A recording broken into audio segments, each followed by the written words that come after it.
kaanglan, yung ang langit, gumamo para sa tanan.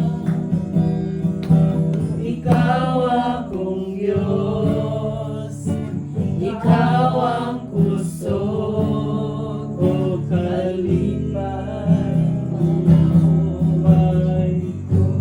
Yes, Lord. Hallelujah.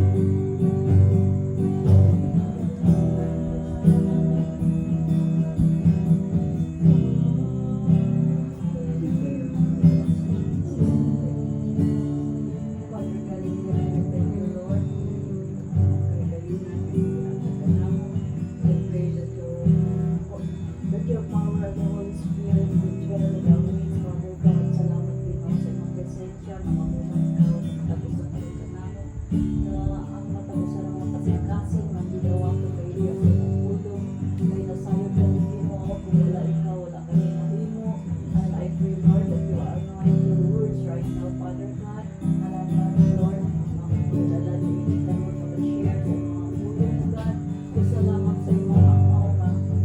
Pagkauna, Lord, salamat, Lord, ang pag-answer to have your people right now, Father. In the name of Jesus, I pray.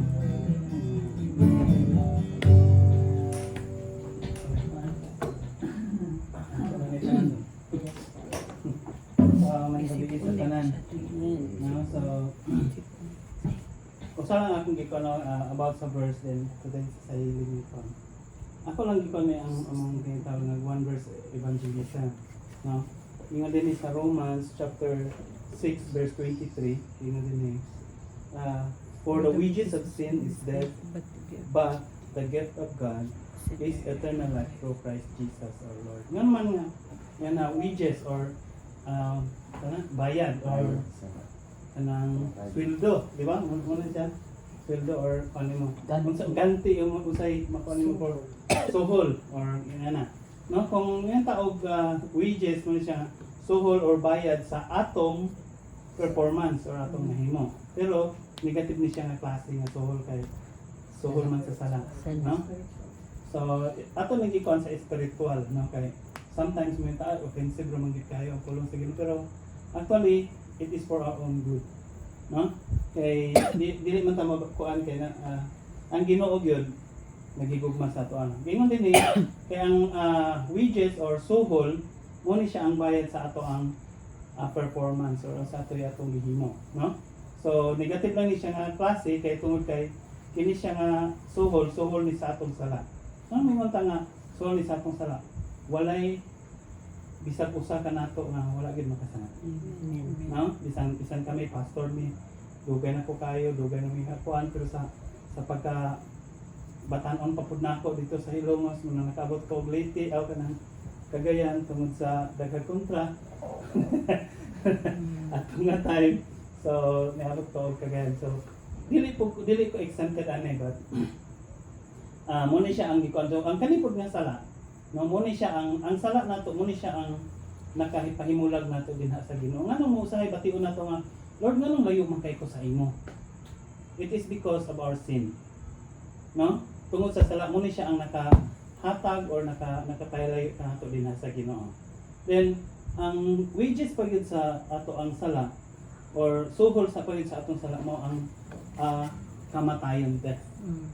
Pero wait na death para sa ato ang kuan, this one is dahil na duha ka klase nga kamatayon na mamatay ta sa spiritual na po'y kamatayon nato sa physical. Dili mo gina nato madinay daghan kayo ang kuan dinha sa cemetery. Pero usasad sa atong gikuan ni is nagkinahanglan man dito Ginoo. Mo nagingon nga ingon din nila pud dili pud sa kuan gi-kloro na siya og bag or pero no kay mo ni siya naghatag kanato og paglaom. No? But say kita mo kita na nakasala. Kitang talan destination nato paingon gyud dito sa impierno.